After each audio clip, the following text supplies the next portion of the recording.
Welcome to 99 TV. నేను లక్ష్మి. బులెటిన్లో details చూద్దాం. చివరి రోజు ప్రచారంలో బీఆర్ఎస్ శ్రేణులు భారీ ర్యాలీ నిర్వహించారు. జూబ్లీహిల్స్ గల్లీలన్నీ కూడా గులాబీమయంగా మారాయి. మహిళలు, యువకులు, కార్యకర్తలు యూసఫ్ కూడా వెంగళరావు నగర్ నుంచి కృష్ణానగర్ లో జరిగే కేటీఆర్ రోడ్ షోకు భారీగా తరలివచ్చారు. జూబ్లీహిల్స్ లో బీఆర్ఎస్ దే గెలుపు అంటున్న ఎమ్మెల్యే కల్వకుంట్ల సంజయ్ రావుతో మా ప్రతినిధి తేజ ఫేస్ టు ఫేస్.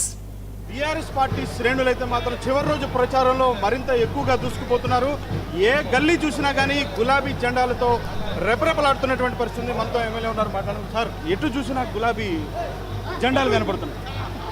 చూస్తూ ఉన్నారు కదా, మేము చివరిని వస్తున్నాం. ప్రజలే మమ్మల్ని నడిపిస్తూ ఉన్నారు. ఎలక్షన్లో మేము చెప్పాల్సిన అవసరం లేదు, ప్రజలే మమ్మల్ని తీసుకెళ్తా ఉన్నారు. ప్రజలే మొత్తం బీఆర్ఎస్ పార్టీని భుజాల మీద ఎత్తుకొని ప్రజలు చెప్తా ఉన్నారు. బ్రహ్మాండంగా సునీతమ్మ గారు గెలవబోతున్నారు. ఎటు చూసినా కానీ గులాబీమయం కనిపిస్తుంది. ప్రజలంతా కూడా ప్రచారంలో మీరు వెళ్తున్నప్పుడు మీరు ఎందుకు వస్తున్నారు, మేమే వేస్తాం కదా అంటున్నారు. ఇలాంటి వ్యాఖ్యలు చూసినప్పుడు ఎలా అనిపిస్తుంది? బ్రహ్మాండంగా అనిపిస్తుంది. అదే చెప్తా ఉన్నా కదా, ముందెలా ప్రజలు వెళ్తా ఉన్నారు, మేము వెనకాల నడుస్తూ ఉన్నాం అంటేనే అదే సూచిక. ప్రజలే మమ్మల్ని నడిపిస్తూ ఉన్నారు. ప్రజలే మాకు ఎలక్షన్లో మీరు ఎవరు రావాల్సిన అవసరం లేదు సార్, మేమే బీఆర్ఎస్ పార్టీని భుజాల మీద గెలిపిస్తాము. తప్పకుండా మాకు మళ్ళీ కేసీఆర్ గారు కావాలి. కేసీఆర్ గారి నాయకత్వంలోనే మా అందరికి కూడా లాభం జరుగుతుంది. కేసీఆర్ గారి నాయకత్వంలోనే తెలంగాణ ప్రజలందరూ సుఖ సంతోషాలతో ఉంటారని ప్రజలందరూ చెప్తా ఉన్నారు. అందుకే ప్రజలు బ్రహ్మాండంగా బ్రహ్మరథం పడబోతూ ఉన్నారు. ఊహించని కంటే చెప్పేది చెప్తా ఉన్నాను, ఊహించిన దానికంటే కూడా మెజార్టీ ఎక్కువ రాబోతా ఉంది. ఈసారి విద్యార్థుల నుంచి ప్రత్యేకంగా వృద్ధుల నుంచి కూడా చాలా విపరీతమైనటువంటి స్పందన వస్తుంది. కేసీఆర్ రావాలి, కేసీఆర్ని పోడగొట్టుకున్నాం మేము, కేసీఆర్ రావాల్సిందే అనేటువంటి వ్యాఖ్యలు విన్నప్పుడు ఎలా అనిపిస్తుంది? బ్రహ్మాండంగా మళ్ళీ ఒకసారి ప్రజల్లో ఒక కేసీఆర్ గారు రావాలన్న ఆనందం చూస్తూ ఉంటే మళ్ళీ తెలంగాణ నిలబడుతుంది, మళ్ళీ హైదరాబాద్ నిలబడుతుంది, మళ్ళీ తెలంగాణ రాష్ట్రానికి మంచి రోజులు రాబోతున్నాయన్న పూర్తి నమ్మకంతో ఆనందంగా ఉంది.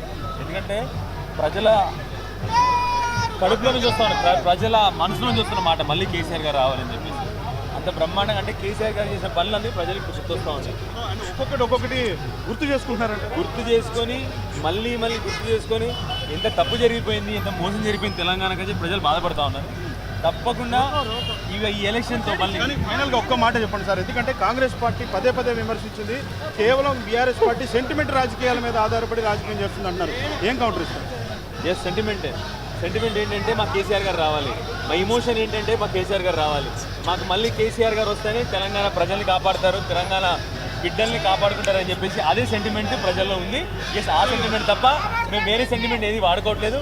కేసీఆర్ అనే సెంటిమెంట్ ఒకటే వాడుకుంటా ఉన్నాం. కేటీఆర్ సభ ఫైనల్గా ఏ విధంగా అన్ని సక్సెస్ అవ్వకుండా వచ్చినాయి. ఫైనల్ సభ ఎలా జరగబోతుంది? బ్రహ్మాండంగా ఉండబోతోంది. ప్రజలు పర్యటన వస్తున్నారు, కేటీఆర్ గారు వస్తూ ఉన్నారంటే ఈ సభ కూడా బ్రహ్మాండంగా సక్సెస్ అయిపోతుంది. Thank you so much. ఎట్టి పరిస్థితుల్లో అయితే మాత్రం బీఆర్ఎస్ పార్టీ జెండా ఇక్కడ ఎగరటం ఖాయమైనటువంటి ధీమాని ఇక్కడ బీఆర్ఎస్ పార్టీకి సంబంధించిన ఎమ్మెల్యేలు, నాయకులంతా వ్యక్తం చేస్తున్నారు. ఏదైనా కానీ 600 కానీ కారు పార్టీ ఇక్కడ గెలవబోతుంది అనేటువంటి ధీమాని బీఆర్ఎస్ పార్టీ శ్రేణులు వ్యక్తం చేస్తున్నటువంటి పరిస్థితి. వీడియో జర్నలిస్ట్ అబ్దుల్తో తేజ, 99 టీవీ ప్రచారం గల్లీల నుంచి.